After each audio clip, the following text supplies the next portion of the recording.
Iran की तरफ से इजरायल के खिलाफ अरब देशों को साथ आने की भी अपील की गई। अब इसका क्या मतलब है? क्या यह बताता है कि ईरान अब अकेला महसूस कर रहा है? क्या उसे लगता है वो इजरायल का अकेले मुकाबला नहीं कर सकता? सवाल कई हैं, लेकिन सुन्नी बहुल देशों के नेता ईरान की अपील सुनेंगे लगता तो नहीं, क्योंकि सुन्नी देशों के नेता सऊदी अरब और ईरान के रिश्ते बेहतर नहीं हैं। इसमें साल 2011 में मोड़ तब आया जब पूरा मिडिल ईस्ट सरकार के खिलाफ हो रहे विरोध से सहम गया। सऊदी अरब ने इसके पीछे ईरान का हाथ बताया।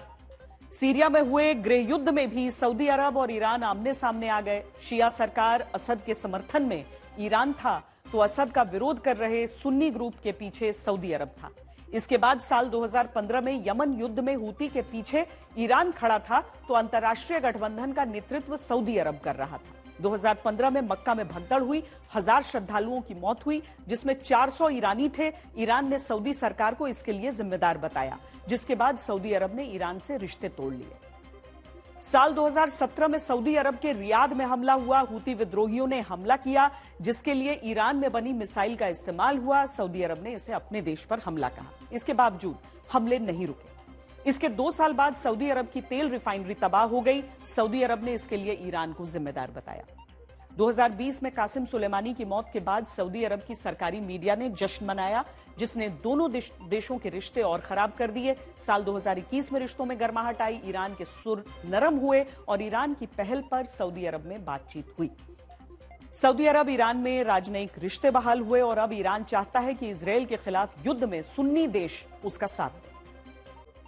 अरब देश ये चाहते हैं कि ईरान पर वार न हो, क्योंकि ऐसा होता है तो लड़ाई पूरे मिडिल ईस्ट में फैल जाएगी। इसके अलावा अरब देशों के पास फाइटिंग फोर्स भी नहीं है, उनकी सेना काफी कमजोर है। इसीलिए जोर इसी बात पर है कि संघर्ष न फैले, तनाव यहीं रुक जाए। लेकिन इजरायल जो लेबनान में हिजबुल्लाह पर वार कर रहा है, उसकी ग्राउंड रिपोर्ट देखिए। मैं इस वक्त दक्षिणी लेबनान में हूं, जो जंग का मैदान बना हुआ है, और आप मेरे पीछे देख सकते हैं ये पिछली रात जो 200 स्ट्राइक्स यहाँ पर इजरायली वायुसेना ने की है, उनमें से 150 स्ट्राइक्स यहाँ सिर्फ इस इलाके में जहाँ पर जंग चल रहा है, जहाँ पर ज़मीनी युद्ध इजरायल ने शुरू किया है। आप अंदाज़ा लगा सकती हैं, ये एक राजमार्ग है जो दक्षिणी लेबनान को बीरूत के साथ मिलाता है। टायर ज़िला है ये, और यहाँ पर आप तबाही देखिए इस एरियल स्ट्राइक की। कई सारे दर्जनों पेड़ जो आसपास इस सड़क के हैं वो पूरी तरह से ज़मीन से उखड़ गए हैं। कितना भयानक ये एरियल स्ट्राइक होता है जो मुझे इमारतों को गिरा देता है। वहाँ पर आप इस तबाही के सिवा जगह जगह पर दक्षिणी लेबनान में कुछ नहीं देखेंगे। यहाँ एक 2 मंजिल का क्योंकि ये सीमावर्ती इलाका है लेबनान का, यहाँ 2 मंजिल का एक घर हुआ करता था, खाली था, जो यहाँ पर मेरे को एक बंदा मिला। क्योंकि ये आप नेशनल हाईवे देखिए, कोई भी इस पर नहीं चल रहा है। पूरा इलाका जो है खौफ से दहशत में है, सभी लोग भाग चुके हैं यहाँ से। और ये आपको क्योंकि मैं करीब आधा किलोमीटर से देख रहा हूँ कि इसका इम्पैक्ट वहाँ दिख रहा है, कहाँ कहाँ मलबा और इस बिल्डिंग का जो पूरा ढांचा है कहाँ कहाँ पर बिखर गया है इन खेतों में, आप अंदाज़ा भी नहीं लगा सकते। और जब मैं आपसे बात कर रहा हूँ, आप अगर उधर पहाड़ की तरफ देखेंगे, वहाँ पर 2 अभी 10 मिनट पहले उसकी आवाज़ भी मैंने सुनी, 2 एरियल स्ट्राइक्स वहाँ पर और 2 गर्म पर हुई हैं। 4 जगहों पर धुआं उठ रहा है, बहुत कम आवाज़ इसकी आती है। ये पूरा ज़मीन में पेनिट्रेट करता है कि मिसाइल क्या बम हम कहीं इजराइल का। आप देखिए 20 फुट का जो है इसने पूरा जो है एक खाई बनाई है, और ये रोड ही बंद हो गया है। अब थोड़ा सा हिस्सा एक कच्चा इस तरफ इसका है, वहाँ से गाड़ियाँ निकल रही है जिसको यहाँ से मजबूरी में निकलना हो। बाकी आप ये देखिए सड़क की हाल है दक्षिणी लेबनान में। पिछले मंगलवार से जब से ईरान ने इजरायल के ऊपर मिसाइल और ड्रोन से हमला किया था, उसके बाद से लगातार ये आशंका जताई जा रही है कि किसी भी वक्त इजरायल ईरान पर पलटवार कर सकता है और ईरान के ऊपर बहुत बड़ा मिसाइल से अमेरिका और इजरायल मिलकर हमला कर सकते हैं।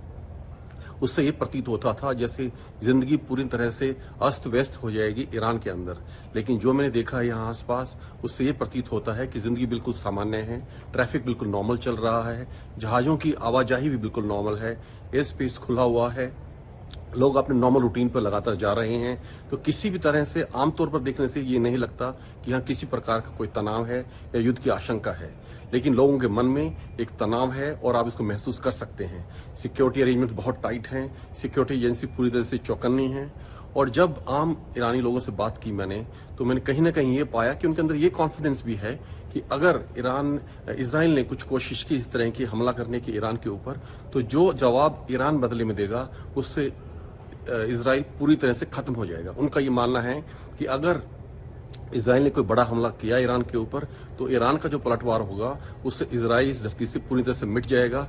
इस तरह की ताकत ईरान के पास है, ऐसा यहाँ के आम लोगों का मानना है। कल लाखों लोगों की एक बहुत बड़ी रैली को संबोधित करते हुए अयतुल्ला खोमेनी ने ये चैलेंज किया था इसराइल को कि अगर इसराइल ने ईरान के ऊपर किसी तरह का कोई हमला करने की कोशिश की तो उसका परिणाम बहुत गंभीर होंगे और ईरान बहुत बड़े स्तर पर उसका जवाब देगा।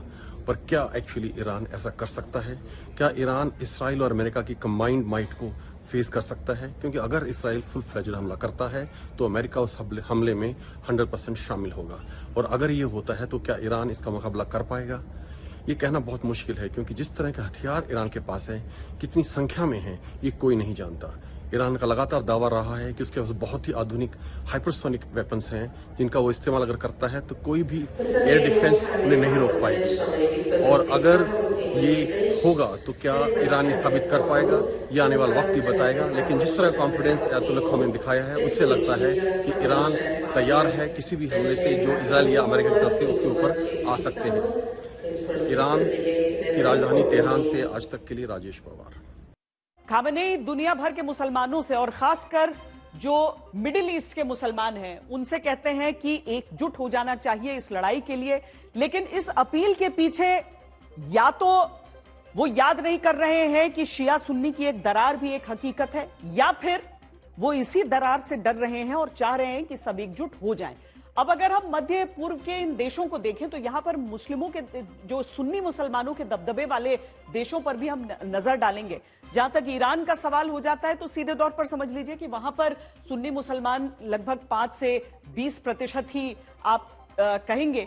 लेकिन अब बाकी देशों की तरफ देखिए, जैसे इराक की तरफ देखिए तो वहां पर 21 से 40% सुन्नी मुसलमानों का दबदबा है। यमन, ओमान, सीरिया जैसे जो देश हो जाते हैं वहां पर 61 से 80%, और मिस्र, जॉर्डन, सऊदी अरब, कतर, यूएई, यहां पर 81 से 100% सुन्नी मुसलमानों का दबदबा है। और इसीलिए मुसलमानों के एकजुट होने की जब बात होती है तो कई सवाल वहां पर खड़े हो जाते हैं। अभी तक इजराइल की तरफ से ईरान पर जवाबी कार्रवाई नहीं की गई, लेकिन लेबनान में जमीन और आसमान से इजरायली सेना का हमला जारी। इजरायली सेना लगातार हिजबुल्लाह की टॉप लीडरशिप को निशाना बना रही। अब सवाल यही है कि ईरान पर इजराइल हमला करेगा तो कब?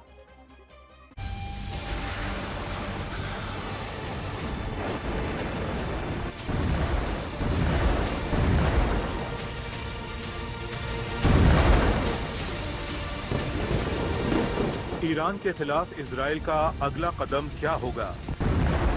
क्या ईरान पर इजराइल हवाई हमले की तैयारी में है? इजराइल के निशाने पर ईरान के परमाणु ठिकाने या फिर तेल के भंडार होंगे? इस सवाल का जवाब अमेरिकी राष्ट्रपति जो बाइडेन ने दे दिया। अमेरिकी राष्ट्रपति जो बाइडेन ने साफ कर दिया कि इजराइल के निशाने पर ईरान के तेल भंडार हैं। संभव है तेल भंडारों पर इजराइल की तरफ से बड़ा हमला किया जाए, यानी हमले की प्लानिंग हो चुकी है। अमेरिका के साथ इजराइल अपने अटैक प्लान को साझा कर चुका है। अब सवाल यही है कि हमला कब होगा? इजरायली सेना को हमले के फाइनल ऑर्डर का इंतजार है। सेना का दावा है कि लेबनान में हिजबुल्लाह के खिलाफ सबसे बड़ा ऑपरेशन चलाया जा रहा है। ये जारी रहेगा और ईरान को वक्त आने पर अपनी हिमाकत के लिए बड़ी कीमत चुकानी होगी। वहीं हिजबुल्लाह के नए चीफ के मारे जाने पर भी सस्पेंस की कई थ्योरीज चलती आई हैं, लेकिन इसमें कोई शक नहीं कि नसरल्लाह का उत्तराधिकारी इजरायल के खिलाफ हमले को लेकर उतना ही कट्टर रहा है। हिजबुल्लाह के आतंकियों के बीच हथियार को चूम कर इजरायल को चुनौती देते सफीद्दीन का सच बताती रिपोर्ट देखिए।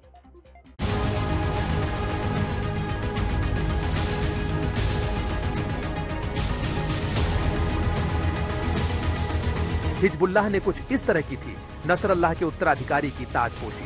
अज्ञात ठिकाने पर हाशिम सफीद्दीन को थमाई गई थी ऑटोमेटिक राइफल। हिजबुल्लाह कमांडर ने सफीद्दीन को गले लगाया, फिर सफीद्दीन ने हथियार को चूमकर इजरायल के खिलाफ जंग की चुनौती स्वीकार की। हिजबुल्लाह के नए चीफ को अपने चचेरे भाई नसरल्लाह के मारे जाने के बाद आतंकी संगठन की कमान संभालनी पड़ी और उसके 6 दिन बाद ही इजरायल ने बंकर पर इतने बंकर बस्टर बम बरसाए कि जिंदा बचने के आसार लगभग खत्म हो गए। हालांकि हिजबुल्लाह फिलहाल खामोश है। फिलहाल अभी तक हिजबुल्लाह की तरफ से हाशिम सैफुद्दीन को लेकर ये नहीं कहा गया है कि यदि वो जिंदा है या मारा गया है, लेकिन इसराइल का ये दावा है कि एक बैठक चल रही थी जो जनाजे को लेकर, जो कि सरमन आज होना है, उसके लिए जो है उसी दौरान वो उस घर को मिसाइल से अटैक किया गया साउथ सबर्ब बीरूत में, और वो मारे गए हैं या नहीं मारे गए हैं कुछ घंटों में वो पता चलेगा। हाशिम सफीद्दीन आखिरी बार नसरल्लाह की मौत के बाद सामने आया था। उसने इजरायल से बदला लेने की धमकी दी थी, लेकिन स्पीच के बीच उसका पसीना पोंछना वायरल हो गया। इजरायली ट्विटर हैंडल तंज कर रहे थे कि नए हिजबुल्लाह चीफ ने इस डर से एयर कंडीशनर भी घर से हटवा दिया है कि कहीं मोसाद ने उसमें बारूद न फिट कर दिया हो, और इस वजह से उसके पसीने छूट रहे थे। नसरल्लाह के बाद हिजबुल्लाह ने अगला चीफ तय किया तो उसने उसके चचेरे भाई हाशिम सफीद्दीन को चुना। हिजबुल्लाह की एग्जीक्यूटिव काउंसिल का प्रमुख होने के साथ ही हिजबुल्लाह के जिहादी यूनिट की कमान भी उसके हाथों में थी। इजराइल का टारगेट होने के साथ ही सफीद्दीन अमेरिका का वांटेड आतंकी घोषित था। लेकिन बड़ी बात ये कि वो ईरान का लाडला भी था। ईरान से उसका रिश्ता कितना गहरा था ये इससे भी समझ सकते हैं कि उसके बेटे की शादी इजराइल के हाथों मारे गए ईरानी मेजर जनरल कासिम सुलेमानी की बेटी से हुई थी।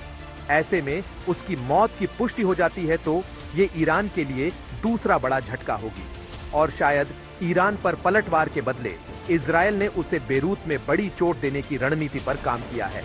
ईरान के सुप्रीम लीडर खामेनेई ने तो नसरल्लाह को भी बेरूत से ईरान आने को कहा था, लेकिन अपनी सुरक्षा पर जरूरत से ज्यादा भरोसा नसरल्लाह के लिए घातक साबित हुआ।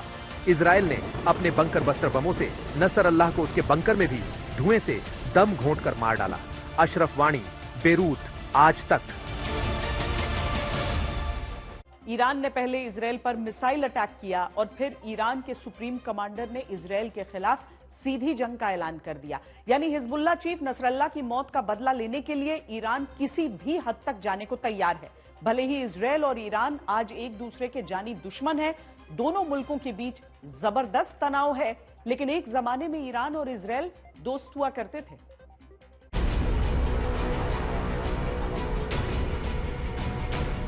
दुनिया के नक्शे पर जब इजराइल उभरा तो तमाम मुस्लिम मुल्कों के विरोध के बावजूद ईरान ने इजराइल को मान्यता देने में संकोच नहीं किया।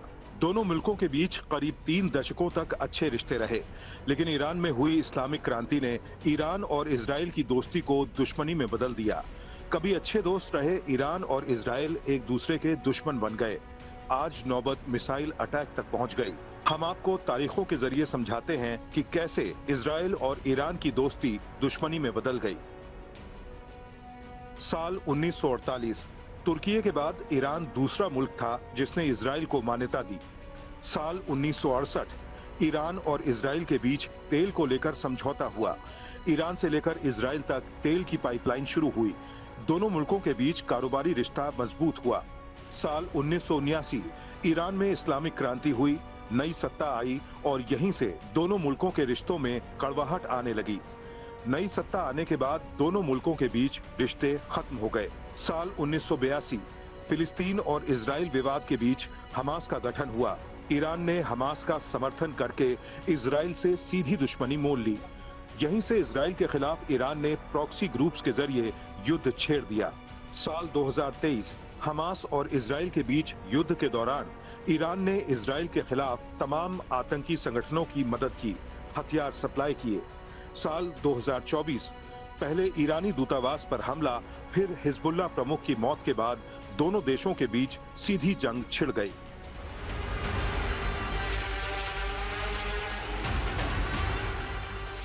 आज दोनों मुल्क एक दूसरे के जानी दुश्मन हैं। ईरान ने मिसाइल से हमला किया, अब किसी भी वक्त इजराइल की तरफ से हमला संभव है। अगर दोनों मुल्कों की सेनाओं की ताकत को देखें तो सैन्य ताकत के मामले में ईरान की सेना दुनिया की 14वीं सबसे शक्तिशाली सेना, जबकि इजराइल का नंबर 17वां है।